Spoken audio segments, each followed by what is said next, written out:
Social media पर जैन समाज के सबसे लोकप्रिय Jain news channel channel Mahalakshmi की ओर से गुरुवार थर्सडे आपके पास सादर जय जिनेंद्र रात को 8 बजे लाए हैं कुछ खास।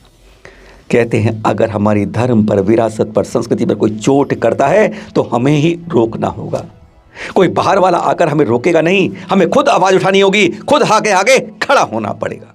और ये हैं अरविंदम चौधरी, जिनका हम ये फेसबुक अकाउंट दिखा रहे हैं। 42 लाख हैं इसके अंदर उनके। इसी तरह सोशल में बहुत एक्टिव हैं, किसी भी उसमें चले जाएं, Instagram, YouTube, social, Twitter, Facebook. और इस तरह से जब ये करते हैं कोई बात तो लाखों तक पहुंचती है।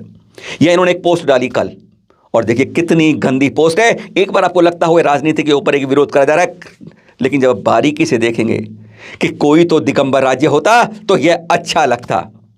प्रधानमंत्री फोटो लगाते हैं और कहते हैं दिगंबरत्व रूप में होते कितने अच्छे लगते हैं। अरे शर्म आती है। अरे आप बहुत अच्छे होंगे।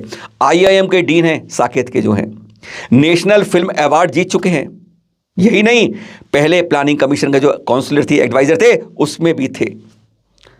दिमाग जब ज्यादा चलने लगता है ना तो हम नीच कृत्य तक पहुंच जाते हैं। अब किसी की बुराई करनी है, किसी की अच्छाई करनी है, किसी को सटायर व्यंग करना है, कीजिए आप जिसको करना चाहते हैं, पर धर्म की आड़ में कभी मत कीजिए।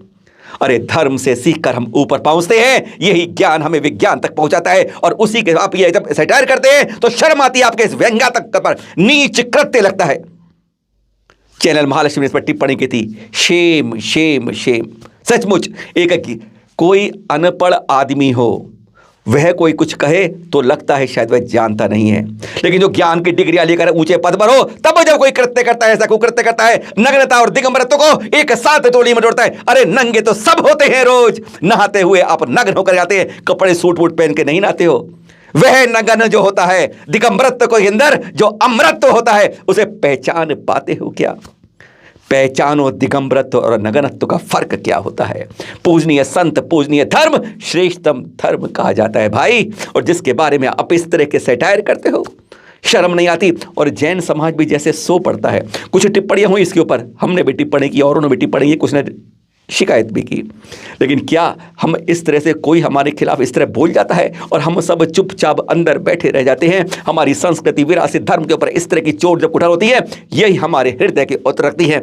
हमें इस पर विरोध कस कर करना चाहिए, कस कर बात कहनी चाहिए। इस तरीके से अगर इस तरह सोशल मीडिया का इस्तेमाल करने लगे कि हर प्लेटफॉर्म पर जाकर हमारे जैन समाज का, धर्म का, विरासत का हंसी उड़ाएंगे, तो हमारी आवाज़ जब तक नहीं उठेगी तो इसी तरीके से हम नीचे करते करते नीचत्व के ऊपर हम से कुकृत्य को देखते रह जाएगा पूरा समाज। और एक दुखद खबर मिली है मांगे तुंगी से। जी हाँ, कल प्रातः की घटना है जब यहाँ पर विराजमान गणनी आर्य का चिंतन श्री महाराज माता जी का देवलोक गमन हो गया। चैनल महालक्ष्मी व सांध्य महालक्ष्मी हार्दिक विनयांजलि अर्पित करता है। फिर आ रहे पावन कल्याणक, घंटी बज रही है, यानी 7 दिन में 4 तीर्थंकरों के 6 कल्याणक आ रहे हैं। जी हाँ, 3 जा चुके, मोक्ष कल्याणक, और फिर 11वें और 12वें तीर्थंकर के ज्ञान कल्याण के बाद अब आ रहा है 13वें तीर्थंकर का जन्म और तप कल्याणक, माघ कृष्ण चतुर्थी यानी कल। कंपलीना नगर में महारानी जय श्यामा जी के गर्भ से आपका जन्म हुआ था, और 15वां पहले से सौधर्म इंद्र बरसात करता रहता रत्न की कुबेर के द्वारा सुबह दोपहर शाम। और जब आपका जन्म हुआ आपकी आयु थी 60 लाख वर्ष की, यानी 30 सागर बाद आप 12वें तीर्थंकर के आपका इस धरा पर जन्म होता है। 15 लाख वर्ष कहते हैं आप कुमार काल में बीत गए। 30 लाख वर्ष आपने राजपाट किया। फिर एक दिन राजमहल के पास आप देखते हैं कि पेड़ों पर, पत्तियों पर ओस की बूंदें जमी हैं और सूरज की किरण पड़ती है और वो खत्म होती जा रही है, नष्ट होती जा रही है। बस ये संसार निसार लगा आपको, और आप फिर उसी मार्गदर्शी को आपने कहा अब मैं यह छोड़ रहा हूँ राजपाट, अब तो मैं तप त्याग के रास्ते जाकर अपना नहीं पर का भी कल्याण करूंगा। और चल दिए आप तप के लिए। वह भी दिन था माघ कृष्ण चतुर्थी का। आपके देखा था कि 1000 राजा भी जब यह इस राज्य को चुनते हैं, हमें भी रुकना चाहिए, वह भी आपके साथ चले, पंचमुष्टि केश नोच किया और तप पर खड़े हो गए।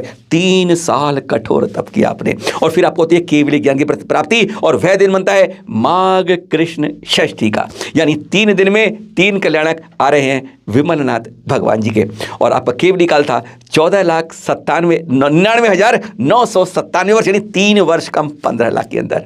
बोलिए हमारे 13वें तीर्थंकर विमलनाथ भगवान जी के जन्म, तप और ज्ञान कल्याण की जय जय जय। और जी हाँ, यह 2021-22 हर के जुबान पर है। याद है कि हमारे गुरुवर संत शिरोमणि आचार्य श्री विद्यासागर जी के आचार्य पदारोहण दिवस के 50 वर्ष के रूप में मनाया जा रहा है। और इसमें खास बात की कल अजमेर से, जी हाँ, मुख्य से हो रहा पार्श्वनाथ दिगंबर जैन मंदिर का जो यह पोस्टल विभाग द्वारा विशेष आवरण इस यादगार में जारी किया गया है ना। अच्छी बात। चैनल महालक्ष्मी और सांध्या महालक्ष्मी आपको हार्दिक अभिनंदन करता है। फिर मिलेंगे आपसे कल, दीक्षा के बारे में बात करेंगे। कहते हैं जब उस रास्ते चलते हैं ना तो गदगद होता है सबका मन, देखने वाले का और चलने वाले का। सादर जय जिनेंद्र।